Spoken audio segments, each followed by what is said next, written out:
Bonjour. You are watching Schmoedown Night Canada. I'm drunk. They put me in charge. Why not? On with me today is my man, Soda, and Ben. How are you doing? You're drunk. I'm buzzed. So this is going to be And fun. I guess I'm the only sober one here, and I'm good. You're high on life, Ben. I'm high on life. Life is a happy song. Life is a happy song. I'm drunk. Soda's high. Ben is just sexy. All right. I'm going with that. I'm happy with that. There we go. Sexy Ben. All right. So we are here to talk about the pay-per-view, Saul versus Parker. And, you know, it was the number one contender shot, 5 rounds-ish of a competition. Yeah. Right off the bat, we had a conversation between boys on the chat saying who we were picking, so we kind of know. But for the audience, Soda, who did you have in the books to win? I had Parker going to win, but I didn't have him winning like this. I thought it was going to be like right down to the 5. It could have been either or. Yeah, I had Parker going in. Nothing against Saul, just it's Parker. And sexy Ben. I actually had Saul. So did I, and by a mile too. Like I don't know why I used to be in a Harper train, and when he's actually winning, I'm not on the Harper train anymore. Go figure. But yeah, I had Soul because again, I know how driven he is. I know how he does not like to take losses, and when he wins, he tries to get a momentum, and he looks so in focus. Mm-hmm. But man, was that wrong? No, let me ask you guys this. I can't remember. Was this Saul's first live match? No. They actually they talked about it in the post match. He had played Amaru at the first tapings back, and he that one was a TKO, right? Yeah, and it was the one I think he stuck on Planet of the Apes and bit him in his butt. Yeah. And it happened to him. It happened again tonight. He stuck on another new category, and it kind of bit him in the butt. Overconfidence may have played against him. Maybe. I don't think so. He didn't seem overconfident. If anybody seemed overconfident, it was Parker, and that worked out for him. That is true. That's why the title of the show is the way it is, because he was so overconfident. He jumped under steel and didn't even give Harloff a chance to give the question. It was great. The name of the show, it is what it is. I see Utah. That's because that's the answer to the question is where does it take place? And when Saul missed it, instead of letting Harloff read the question, he just blurted out Utah. That's what got everyone to laugh during the thing. Come on. True. I was half drunk at that point. But no. If for me, what I mean overconfident is not learning from the mistakes, right? Soda said himself. He stuck on Planet of the Apes, a new category, got bit in the butt. Mm. He again got a new category. Did he get confident saying, hey, I know this, we're good. It's going to probably just low-level things, and didn't learn the lesson of the Planet of the Apes, because that's what it kind of felt like. Mm-hmm. Hey, Brian. Yeah. That's true. This was the knockout tournament.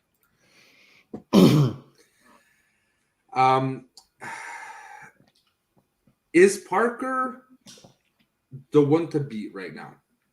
Yeah. Oh, yeah. Yeah, I mean Parker that we saw tonight. Yeah, that's the one to beat right now.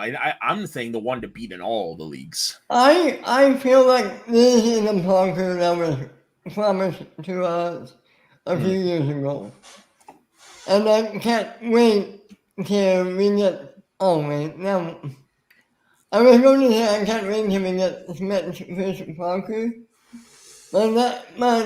Yeah, that would be fun, but it won't be fun because you're the same faction. Mm-hmm.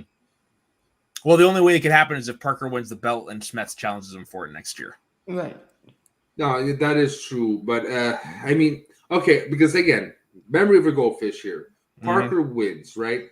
Who else is left to who else is left to play? Like, they're not part of the tournament. They're part of, like, the contendership, right? So, yeah, but he won the tournament tonight. This was the final. This was the final. Okay. That was why it was a 5-round match. I don't know. He's going to play either Mike or Amaru. There's one more match coming up. Yeah, there's one more match, and yeah, you're right, Ryan. No one expected this. Okay, but that's what I meant. So that he's not going for the title right away. No. There is one more. There is one title match, and then what was that for? That was this finger. The hell? Like, You're an idiot.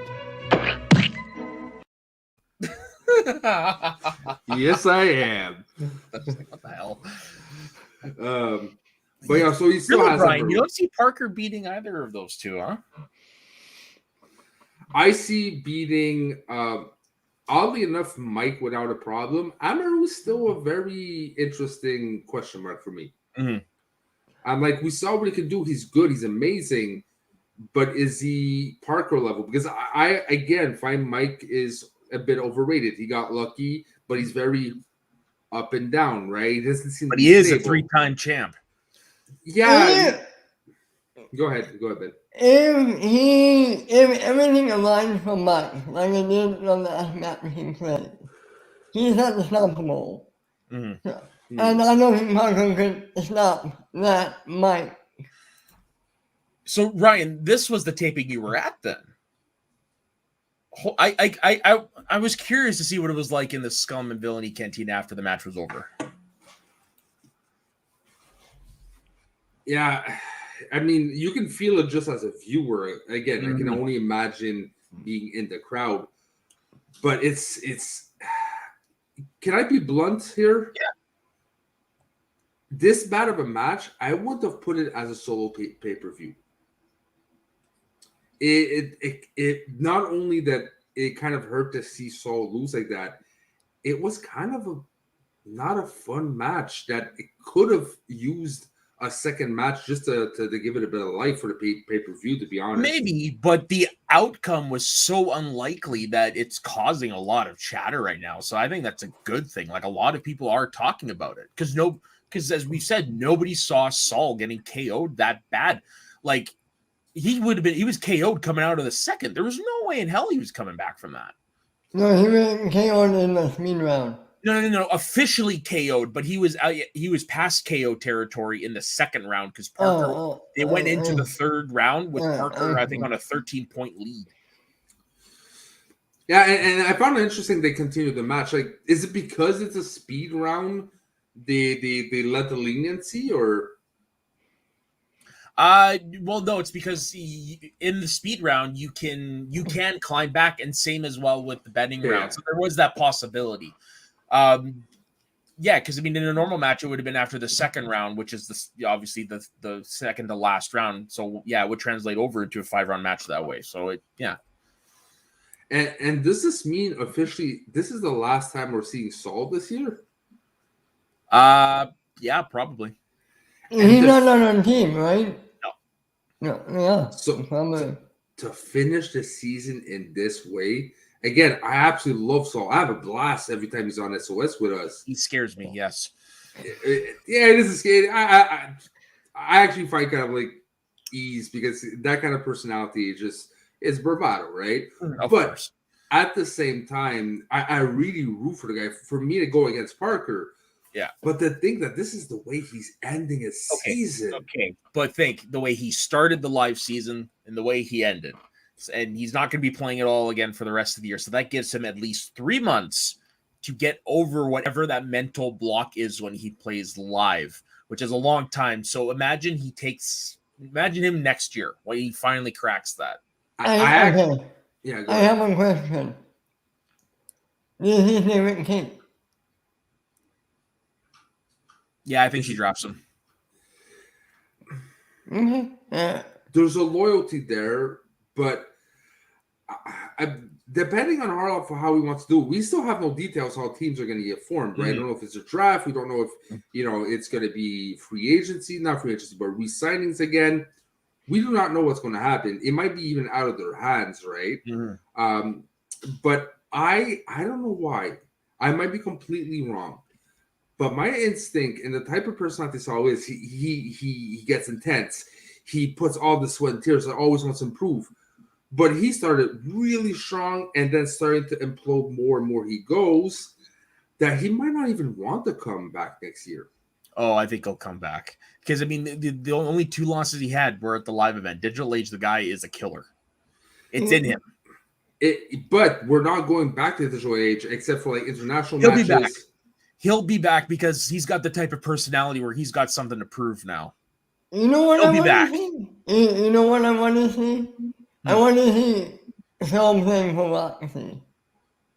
You think that'd work? Yeah, he's great at picking up players who get in their own hands, and I think someone needs that. Yeah. Don't get me You're not wrong. wrong. You're not wrong. He does need that. Don't get me wrong. I love him with Kate. I love that duo, but yeah, I think he would work really well with Roxy, and she needs somebody. She needs a good IC player. Mm-hmm. I didn't think it would be great. Personally, but I personally I like Roxy, but again, she's hit and miss right now with a lot of her players. Well, she's had her 2 biggest players have retired. You can't blame it on her. You can't blame. Yeah, you can't blame her for that. There's still the Damon fiasco, right? He's never been the same since. But for me, I actually see Sol on corruption. I really see Sol on corruption. Sol going full heel. Full heel. And Shannon is just as good as Roxy to stabilize and keep on track and focus the players. But she has championship material. She does, but you bring Sol in. What about Mike and Chance? Yeah. Do they want 3 like top tier inner geekdom players? I'm gonna say something no one's gonna like. I think it's time for either one of them to move on. Yeah, Mike's not going anywhere. Mike's not going anywhere. Yeah. So you think it would be Chance? Yeah. Something's got to change. She's keeping Marisol for sure. Of course. Mike or Chance is one of them. Again, the dynamics. It's good to see change here and there, and corruption didn't change at all, right? But I don't think they'll be able to stick with the same formula, depending again what Harloff has in mind, right? So if it's not like Kate or Roxy, it has to be corruption because he doesn't fit anyone else. I don't see him with Sam. No. You know why? Because I love Kaiser. But Kaiser's not necessarily the best type of person to keep and focus someone. He likes to dominate it a bit. Like you saw in the last match he was with, right?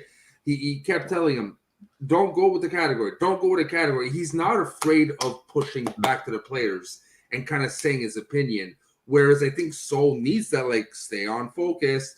Stay on target. Yeah. Stay on target. And if you put that... It's not set up. It's not.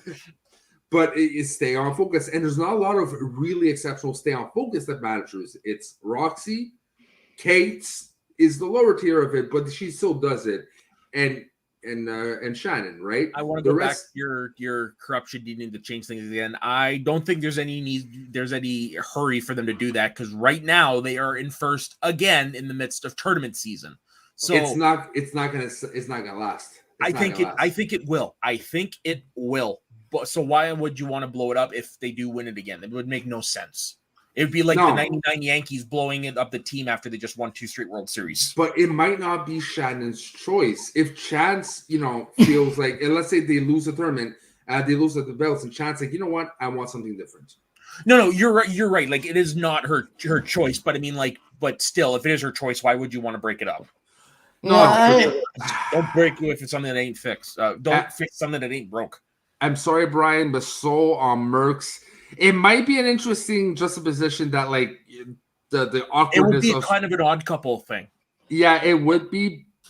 He is a really good stay on focus, stay on target type of player, but I don't see the dynamics playing. But you never know, right? You really never know. I think Sol would push, or I don't mean to hit him out. I don't think Koi is strong enough to stand up to Saul. If that makes Yeah, sense. but you know what? Maybe that's what Saul needs is someone who will bring him at ease, relax, breathe, have fun.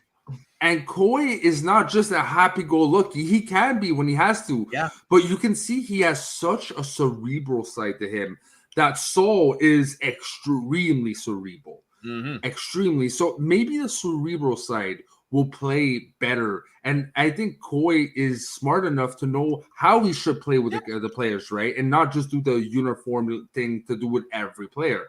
So maybe it's not that crazy that I thought at first, Brian. You're maybe onto something. Yeah. Now, really, I don't think there's any. Really, I don't think there's anybody that's bad for anybody in the league. I'm sure. I don't see Chandru fitting in a couple of teams. Like, and then Captain Saul working with Gucci. I don't know, man. I don't know if he goes full Conor McGregor. I think it'd be kind of fun. I think it would work if he goes full on like Becky Lynch, Conor McGregor, like over the top Irishman. Oh yeah, I think it would go great. I think it would work. But would Gucci be that good for Saul? I don't think so. Could someone bring in the thin blue line comment? So where is that? I got it. So corruption returns. I'm looking for the word "the thin blue line" in the comment. I didn't realize it was the name. Sorry. Hello, thin blue line. Not familiar with you, but welcome to the show, my friend. But I haven't been on for a while, so what do I know? But so corruption returns Mike Chance, Adam Marisol, and brings Laura. Shoot, every division's covered, but they have to bring them in. Again, we don't know the formula that Christian's bringing, right? We don't know how they're able to bring back the players if at all it's even their choice. It might be completely just the player's choice, and or that's at this it. point, or if Laura would want to leave Swag. Oh no! Yeah, I really am about to bring that up. I know spoilers, but if you saw Laura was witnessing this week. Not yet, but I saw a picture of somebody dressed up as the Heath Ledger Joker. Maybe that was Isn't that Laura? I think that was Laura. Yeah. Yeah, but is she using her promo? Yeah, I saw the pictures of it. Huh. Now they work really well together right now. You know, I haven't seen that match yet, but I did see the previous one with them, and yeah, I agree they do work well together. Let's talk 2 seconds about the Den, because now with Saul losing, they have Harper. Thank God they have Harper, is all I gotta say. Harper is a saving grace. If Kate does not retain Harper, they're screwed next year. It's pretty much the only thing they got going for them. Like they're big studs from last year. Where are they? Where's Goddard? Yeah, where's Goddard? Where's Paul Preston? And nothing's moving properly. And imagine if she wouldn't have traded Marisol McKee. Yeah. If she would have another champion, then we still be talking, right? So I've just noticed this for the first time. Like I knew the Stars were last in the league. I didn't realize they were almost 50 points behind corruption. Holy crap. Could you pull up points? Could you pull out the standings? Is this updated to today's match? Even with today's match, the standings don't change. Okay, I'm curious because I haven't seen the standings for a while. Yeah, no, it doesn't change. Why did I keep doing that? Share, not invite. There we go. Okay. Corruption, Dungeon, Quirky Mercs. Finstock went down, but I think they're going to still go back up, though. But the Den, Swag, Stars. All right, but yeah, that is horrible. Stars. Oh, by the way, spoilers for today's other match, by the way. Oops. But yeah, this is sad. I mean, Stars are, even the Swag has still Swag is a shock compared to where they were last year. Yeah, but again, it's, rinse and repeat, or not rinse and repeat, but like the fact that he got 2 Star Wars player, and like I think he doubled down on things when he could have Diversified. Diversified a bit more. Exactly. I still think again between Finstock Unchanged and Dungeon, the points are very close. With Finstock Unchanged though, like he said himself, we need a title contention match because imagine they have 21 wins. 23 wins. 23. Yeah. That's all the rookies. And that's all normal matches. So whenever they start having a champion in, they can do some damage. I remember a lot of people saying, they only beat rookie versus rookie. Put them against veterans, they're kaput. That's not the case. They're showing people they're able to hang with the vets. And look at where the quirky mercs are. Right in the tie for second. And I feel like a complete idiot because I put him last in our ranking in the beginning of the season. And then, but these guys put Finstock Exchange last too, so we're all equal. Here's a question, guys. Did you want to see come back next season as a manager? Say that again, Ben. I didn't hear. Did you want to see come back as a manager? Because I know they're coming in next year with less factions. So somebody's leaving. I mean, she lost Snyder and Draco. That was almost a reason for her to be there, and then all the other people. Spoilers though about that. Yes, they are both gone, but Andreyko will be coming back. Karloff said that on the big thing this week because they were talking about Roxy was on. She said that Andreyko will be coming back, but not right away. Yeah, okay. That means TBD. No. That's TBD. Yeah, it could be next year. Who knows? So, but didn't Winston say he's not coming back though?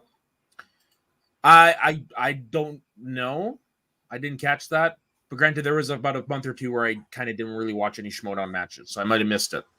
I think maybe it was back in the day on radio when he was doing things with what's his face, but I heard somewhere that he might not be coming back. Right? I've heard that at various points as well earlier in the year, but I haven't heard anything since. Oh yeah, you see, Brian, this is a really good question. We weren't talking about that, but true. Who do you have as a pick for the Yodi Award between Jeff and Roca? Has to be Roca. It has to be Roca. There's an argument to be made. You're right. There is an argument for Jeff. The Patriots. Their legendary run. But if it wasn't for Roca, we wouldn't have the league the way it is now. You give it to both? Only if they were ever a team. That's the only way I would give it to both. Because I think they're each deserving of it on their own. I kind of feel like it is. I don't know. It would be Roca. It would be Roca. It would be Roca over Jeff. It would be Roca because he'll demand it. He'll demand it. I'll play devil's advocate here. You don't got a Roca if you don't got a Jeff in front of Roca. Jeff is the reason why he brought up that wrestling persona. They push each other to the limit. The wrestling persona was there day one of season 3 of the Schmoedown before Jeff played. Yeah, I agree, but because of the dynamics, just to go show the point, Roca on his live stream got asked, who would you want as the last match as a goodbye? And he said Jeff Snyder. Yeah, I know, I do agree with all that, but I feel it diminishes the meaning of the award for them to split it this year. No, I don't mean split it. I'm just saying I don't know who you give. I don't say just give it to Roca because he changed the game. Yes, but so did Snyder. Snyder changed the game, especially in teams. But Roca has won in both leagues. He's won the belts with 2 teams in singles or in teams, and he's won twice in singles. Brian, you're right. Jeff beat Roca 4 times though. So, what is the definition of the award? It is the one who best exemplifies what the Schmoedown means. That, to me, and to a lot of people, is John Roca. The guy had a fucking half-hour documentary about him. All right, I'll give you that. Like, he's a big deal. And I guarantee you, even Snyder would probably say, yeah, you should give it to Roca. And he had the first rivalry in Schmoedown. Yeah, and they went him in ship. It was in the movie Man. Yeah, him and Mance were the first true rivalry. The whole Bespin moment. It says that. Okay, so I probably give to Roca. Yeah. But you're right. There is an argument for Jeff as well. Yeah, there is, but it just makes more sense to give it to Roca. It depends on how the committee votes, right? How the Patreons, how the people vote for it, because they'll vote for Roca. Roca's rubbed people the wrong way, though. But I think there's enough sensible people in the community to be able to separate the two. You would think. I would hope. You wouldn't hope. Yeah. All right. But if you can bring back the graphic, this is a point I wanted to make before we went ADH, TDA. I'm too tired to say letters. Give me a second. I got to bring it back up.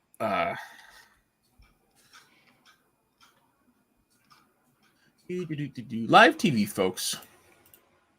We're doing it live. There we go. Okay, so let's say, Soul's out. You got Harper defending it once, twice. Obviously, the Den will not go on to the top. No, but they could crack 50 points. They could crack 50 points, but again, depends on the usual suspect and Finstock Exchange. If they crack 50 points, but the usual suspect and Finstock Exchange as well go up in points, they're still in the same place. Mm-hmm.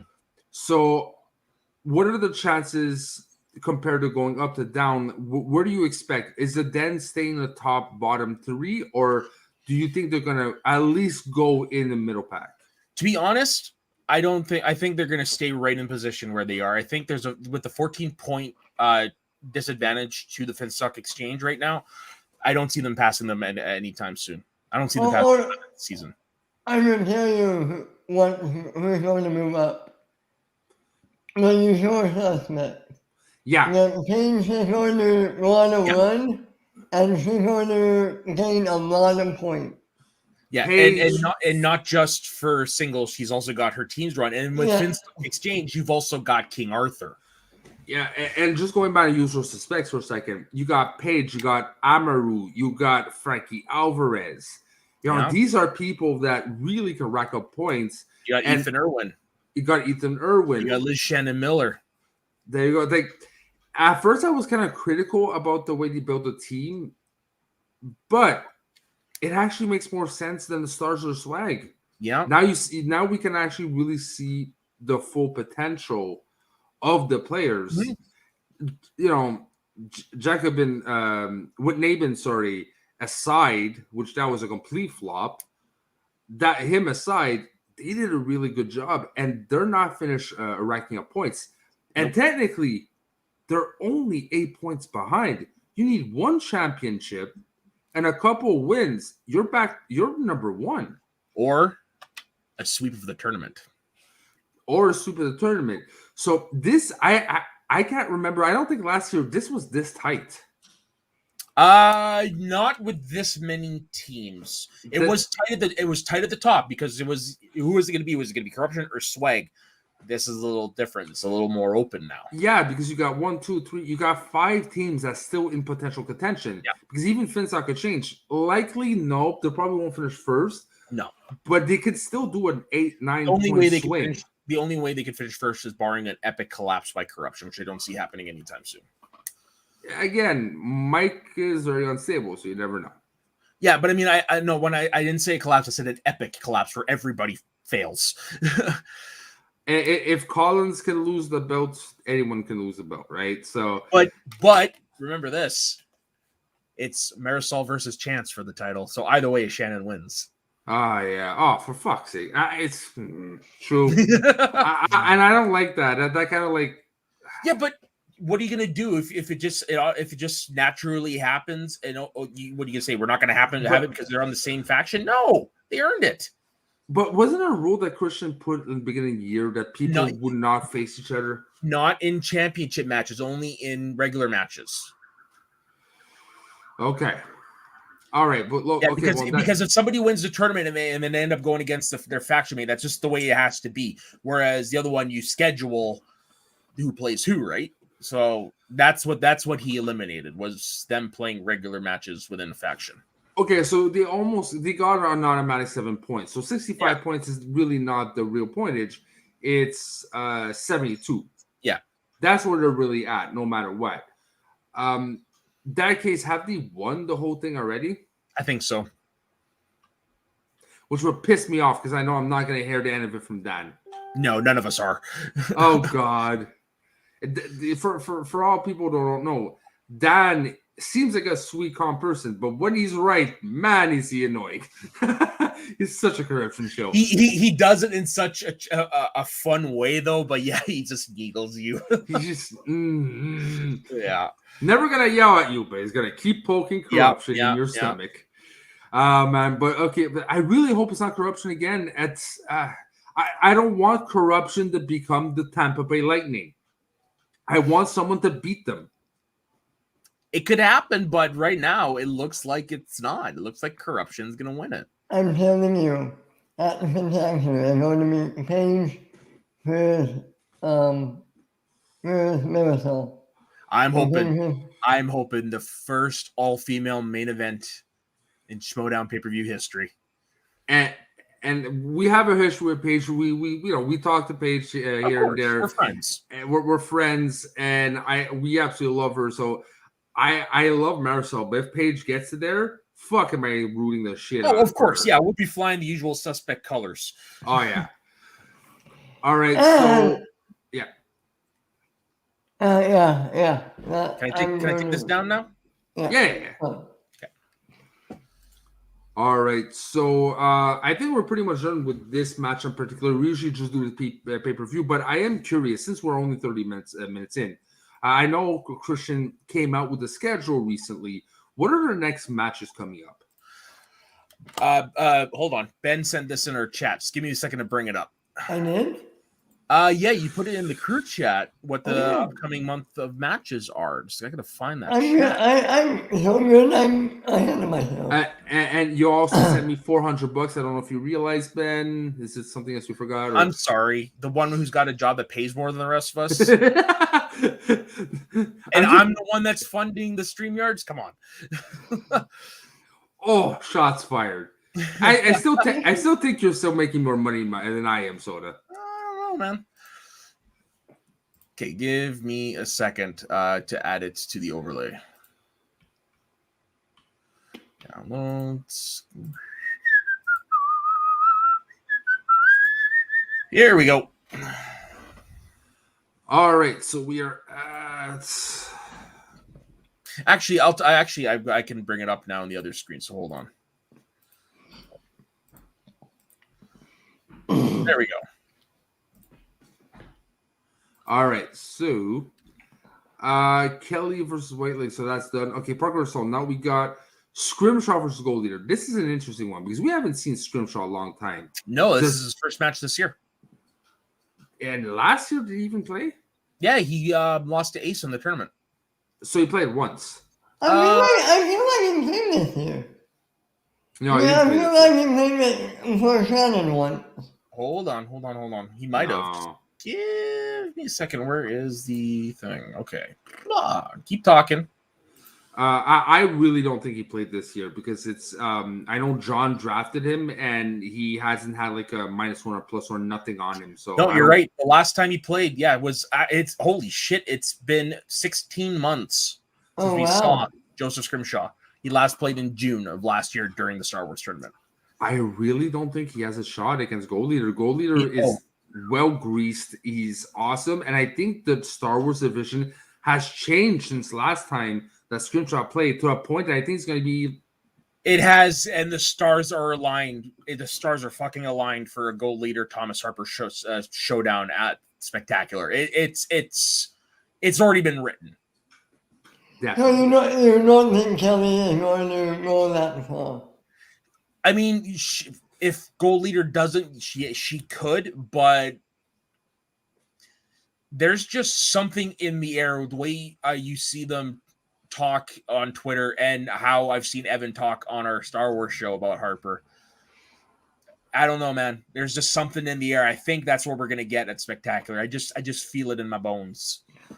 What do you guys think real quick about Hall Up saying we're going to get less and then thinking about Star Wars next season? Well, we're getting less matches next season, so it only makes sense. Yeah. And think about it. A lot of the Star Wars and Intergeekdom players don't live in LA. Right, yeah. Star Wars more so. Yeah. Yeah. All right. Well, yeah. Oh, that reminds me. Did you hear Harloff said that they're not returning to New York next year? What is up with that? They didn't get the numbers for this week. And they needed. Yeah, there's some stuff going on that preventing some players to get tickets. Oh. So it didn't sell enough? Is that it? Okay, well, tell us off air. I must admit, I only saw a tweet. I didn't see anything. Okay. I'll tell you off air. All right. So let's put in the private chat because I kind of want to know. Yeah. So let's go. Like, this is versus Chaos Theory. I don't know much to say about that now. So I want Collins versus the Kid's going to be a good match. Yeah, I think the Kid wins this one though. Collins hasn't been this year, and I don't know. I don't see the Kid losing. Yeah. Horowitz, Newman. I'm going to go with Newman. I'm going with Horowitz. Okay. Okay.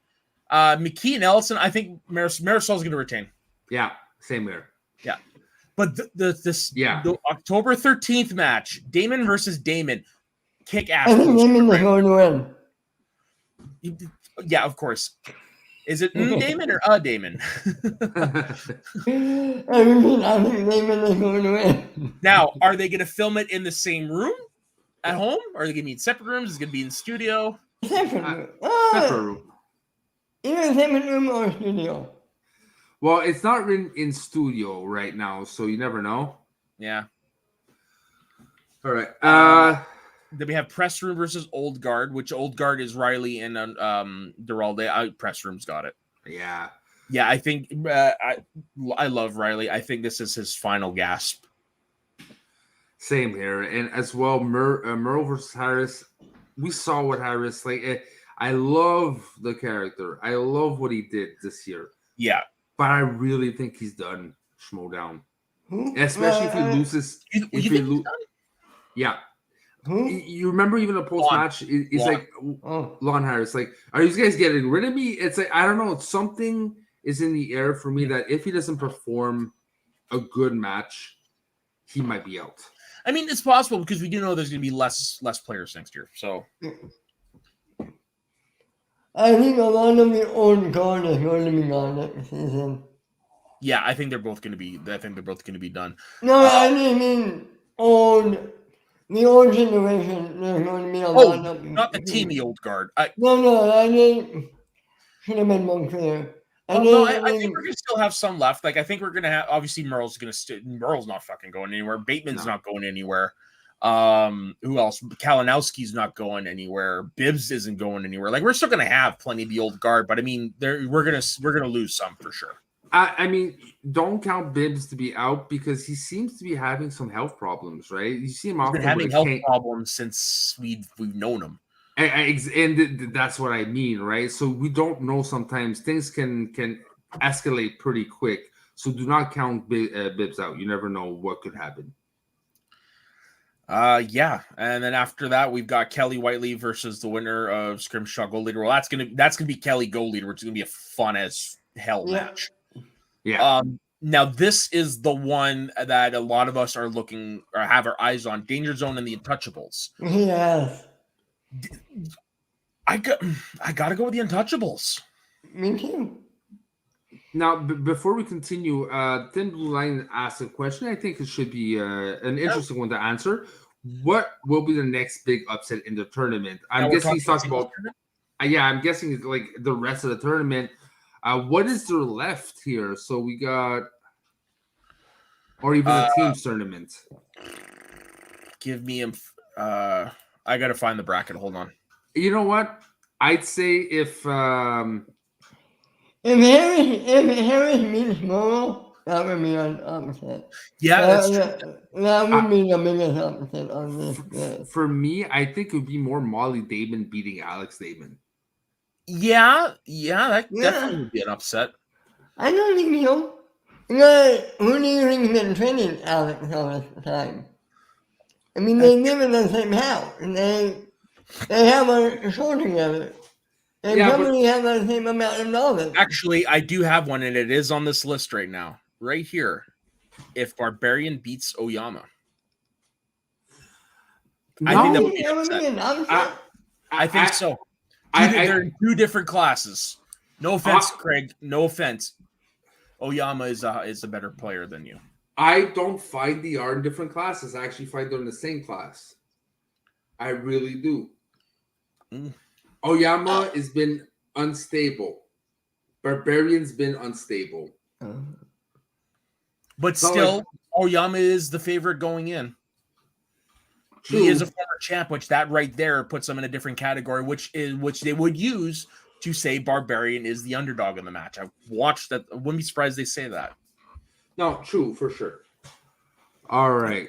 Yeah, everything else is pretty straightforward. Who do you have in the Shazam and Lightning time? Oh, Shazam. Shazam are just on a roll right now. Yeah. Mm-hmm. Now, the question is, are they able to emulate the Patriots' role? No. Nobody can go on the run that the Patriots did because the Patriots did it. It comes down to it's a whole different time, different class of competitors. It's a lot harder to do that feat right now. Yeah, that's why you're seeing, like in sports, you're seeing a lot of less and less records being broken because it's a different style of play than it was when those records were set. Except if your name's Tampa Bay Lightning, so. Oh, come on, because they won back-to-back cups. So that just means they're good. If they start winning if they win 4, then I'll start crying bullshit. Because nobody's done 3. Nobody's done 3 since. Oh shit! Who was the last team to do 3? I think Canadians. It was the Islanders. There wasn't the Canadians. No, Canadians won in 93 and 86. Islanders won from 79 to 83. Canadian did their run before the Islanders. Okay, you're right. Last one would have been because even the Oilers only did 2 in a row. All right. So I think this pretty much comes to a conclusion to this episode of Schmoedown Night in Canada. All right, Hockey Night in Canada, apparently. Oh yeah, as usual, we're wearing our jerseys. Just Ben's too sexy for a jersey. All right, so usually I would make my plugs, etc. Might as well not just make plugs. Just let's talk about Ben. What do you have tomorrow for Mount Schmoedown? Tomorrow we're covering the stars. Our last faction coverage before we go back into regular player coverage. And I have a feeling there's going to be a lot of sexy numbers during the conversation. Yes, there will be. And Soda, any projects? Numbers. I'm going to be on Mount Schmoedown tomorrow. Yeah. Oh, there you go. All right. I'm going to be on Mount Schmoedown tomorrow, and actually coming up in the month of October, Ben and I on our show Shooting the Breeze, we're going to be covering a different horror movie every month, so definitely check that out. If you have the time, check out our last night mega marathon stream of where we ranked the companions, a 4-hour stream, so you might want to watch it in installments. All right. It was fun. It was fun. 50 talked, I think, for the first hour and a half. We got through the first hour, and we still hadn't done the first Doctor's Companions because he has some like 9 of them. Oh God! Oh my God! Yeah. And before we finish, the Blue Line says Islanders at 4. Apparently. Yeah, they did do 4, but they were the last team to win more than 2 in a row. All right. It's what I was going for. But yeah, they were the 4 in a row, 79 to 1983. And you can find me on, speaking of Schmoedown, tomorrow. I'm actually replacing Jay Wade as host. I'm not producing for this one. I know. So we have King Khan himself and also the Tyrant Ty Lieberman on as guests, and as co-hosts, we got Your boys are my boy as well on Mount Schmoedown, Ryan, and as well as Nancy Rodriguez as co-host. So do not miss that out. All right, boys and gentlewomen, thank you very much for watching. Till next time, bonsoir. Salute. And